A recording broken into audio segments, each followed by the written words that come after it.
3. Procurei refúgio nas cavernas silenciosas. Eu não quis voltar para minha mãe e minha avó. Minha mãe, sem dúvida, ficaria feliz.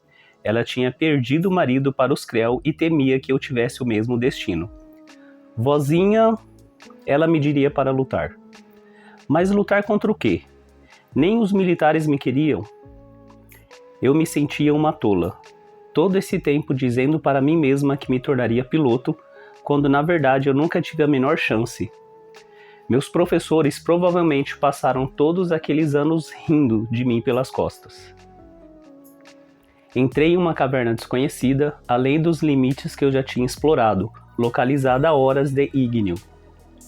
Eu ainda estava tomada pelas sensações de vergonha e raiva. Que idiota eu tinha sido! Parei na beirada de um penhasco subterrâneo e me ajoelhei, ativando a linha de luz do meu pai ao bater os 2 dedos na palma da mão. Uma ação que o bracelete podia detectar. A luz brilhou forte. Minha avó dizia que tínhamos trazido esses dispositivos conoscos para detritos, que eles eram parte do equipamento usado por exploradores e guerreiros da antiga frota espacial humana. Supostamente eu não devia ter um, mas todo mundo pensou que o bracelete tivesse sido destruído com meu pai na queda. Coloquei o punho contra a parede do penhasco e padei os 2 dedos na palma da minha mão mais uma vez. O comando criou uma corda de energia presa à rocha, conectando meu bracelete ao penhasco. Uma batida com 3 dedos libertou uma corda. Usando-a, eu consegui passar pela beirada, com a corda na mão, e depois descer até o fundo do penhasco. Assim que cheguei ao meu destino, uma batida com 2 dedos fez a corda soltar a rocha lá em cima e se recolher no compartimento do bracelete. Eu não sabia como aquilo funcionava, só sabia que precisava ser recarregado a cada 1 ou 2 meses, algo que eu fazia em segredo, conectando às linhas de energia das cavernas. Engateei por uma passagem cheia de cogumelos Kurdi. Eles tinham um gosto ruim, mas eram comestíveis, e os ratos amavam. Aquele seria um bom terreno de caça. Em seguida, desliguei a luz e me acomodei para esperar, ouvindo atentamente. Eu nunca tive medo do escuro. A escuridão me fazia lembrar do exercício que vozinha me ensinara, quando eu flutuava na direção das estrelas que cantarolavam. Não dava para ter medo do escuro quando se era um combatente. E eu era uma combatente. Eu seria piloto. Olhei para cima, tentando afastar aqueles sentimentos de perda. Em vez disso, agora estava subindo no ar, em direção às estrelas, e mais uma vez achei que podia ouvir algo chamando por mim, como o som de uma flauta distante. O barulho de algo raspando nas proximidades me trouxe de volta. Unhas de ratos na pedra. Levantei o lançador de arpão, com os movimentos já familiares me guiando, e acionei minha linha de luz para iluminar um pouco. O rato se virou na minha direção, em pânico. Meu dedo chegou a tremer no gatilho, mas não atirei. O animal fugiu para longe. O que aquilo importava? Eu realmente iria continuar minha vida como se nada tivesse acontecido? Em geral, explorar as cavernas afastava da minha mente dos problemas. Hoje, no entanto, eles continuavam se intrometendo, como uma pedrinha no sapato. Lembra? Lembra que os seus sonhos acabaram de ser roubados de você? Eu me sentia do mesmo jeito que nos primeiros dias depois da morte do meu pai. Naquele tempo, cada momento, cada objeto, cada palavra me lembrava dele e do súbito vazio que sua ausência deixou dentro de mim. Suspirei e então prendi uma ponta da linha de luz na lança, programando para ela grudar na próxima coisa que tocasse. Mirei no alto de outro penhasco e atirei, e a corda brilhante sem peso ficou presa no lugar. Subi com o lançador de arpão balançando suas correias em minhas costas. Quando criança, eu imaginava que meu pai tinha sobrevivido à queda, que estava sendo mantido em cativeiro nesses túneis intermináveis e inexplorados. Eu me imaginava salvando-o como um dos personagens das histórias da vozinha, Gilgamesh, Joana Dark ou Darsan de Greystoke, uma heroína. A caverna tremeu suavemente, como se estivesse sentindo um calafrio, e pó caiu do teto. Um impacto na superfície. Essa foi por pouco, pensei. Será que eu tinha subido tão perto da superfície? Peguei meu caderno de mapas feitos à mão. Eu já estava por ali havia um bom tempo. Horas, pelo menos. Tinha até tirado um cochilo em uma das cavernas lá atrás. Verifiquei o relógio da linha de luz. A noite viera e se fora e já era quase meio-dia do dia do teste, que aconteceria à tarde. Eu precisava voltar. Minha mãe e vozinha ficariam preocupadas se eu não aparecesse para o exame. Para o inferno com o teste, pensei, imaginando a indignação que sentiria ao ser rejeitada na porta. Em vez disso, subi por um espaço apertado até outro túnel. Por aqui meu tamanho era, pela primeira vez, uma vantagem. Outro impacto sacudiu as cavernas. Com esse tanto de detrito caindo, seria estúpido subir a superfície. Eu não me importava. Meu estado de espírito me deixava imprudente. Sentia, quase conseguia ouvir o chamado, que algo me puxava para fora. Continuei subindo até que finalmente alcancei a fenda para o céu.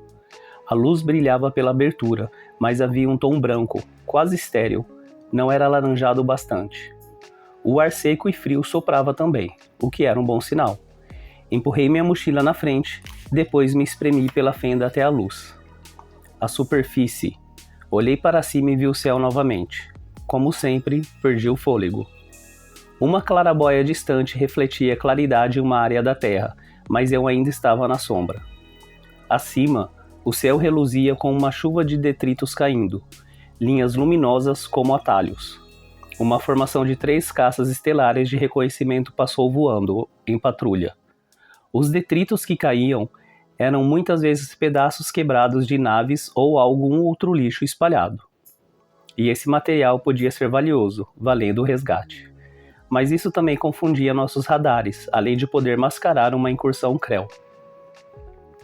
Fiquei parada na poeira azul acinzentada e deixei a admiração pelo céu tomar conta de mim, sentindo a sensação peculiar do vento contra o meu rosto.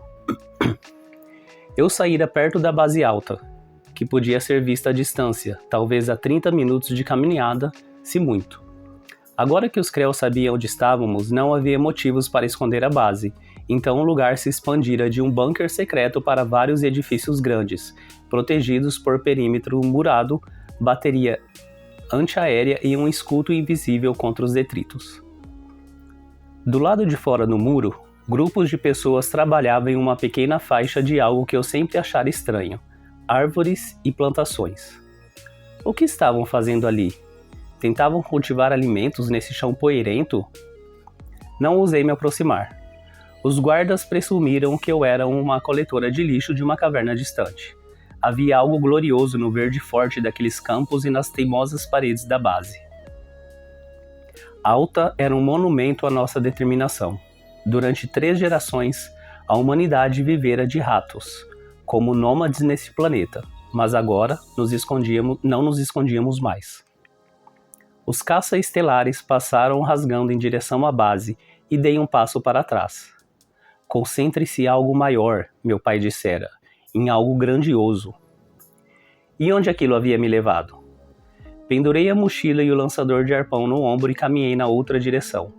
Eu conhecia outra passagem ali perto e imaginei que, com um pouco mais de exploração, poderia conectar alguns dos meus mapas. Infelizmente, quando cheguei ao local, descobri que a entrada da passagem tinha desmoronado. Alguns detritos espaciais atingiram a superfície ali perto, levando um monte de poeira.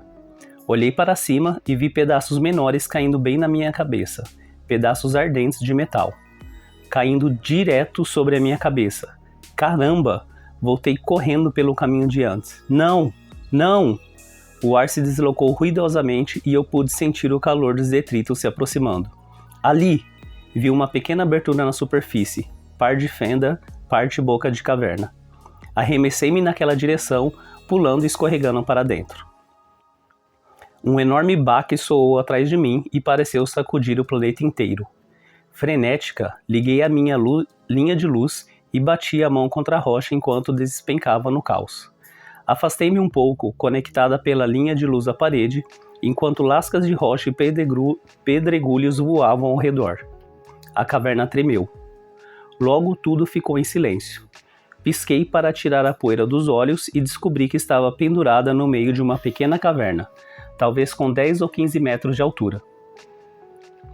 Eu havia perdido minha mochila em algum lugar e meu braço estava bem ralado. Ótimo, realmente muito bom, Spencer. Isso é o que se ganha quando se banca a birrenta. Gemi, minha cabeça latejava. Então, bati os dedos contra a palma da mão para soltar a linha de luz, descendo até o fundo da caverna. Desabei no chão, recuperando o fôlego. Outros impactos soavam à distância, mas estavam diminuindo. Por fim, fiquei em pé, ainda meio cambaleante, e sacudi a poeira. Consegui localizar a alça da mochila entre alguns escombros ali perto. Arranquei-a de lá e verifiquei o cantil e os mapas que ainda estavam dentro dela. Eles pareciam bem. Meu lançador de arpão, no entanto, era outra história. Achei o cabo, mas não havia sinal do resto. Provavelmente estava enterrado entre os destroços. Sentei escorado em uma pedra. Eu sabia que não devia ir até a superfície durante quedas de detritos. Eu praticamente implorara para que tudo aquilo acontecesse. Ouvi o barulho de alguma coisa raspando nas proximidades. Um rato? Levantei o cabo da minha arma quebrada no mesmo instante e então me senti duplamente estúpida. Mesmo assim, me obriguei a ficar em pé. Pendurei a mochila no ombro e aumentei a luminosidade do bracelete. Uma sombra se afastou e eu a segui, mancando um pouco. Talvez conseguisse encontrar outra maneira de sair dali.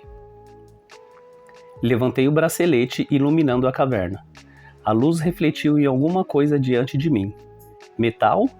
Talvez um dos canos de água? Andei naquela direção e meu cérebro precisou de um instante para perceber o que estava acontecendo. Ali, aninhada no canto da caverna, cercada por destroços, estava uma nave.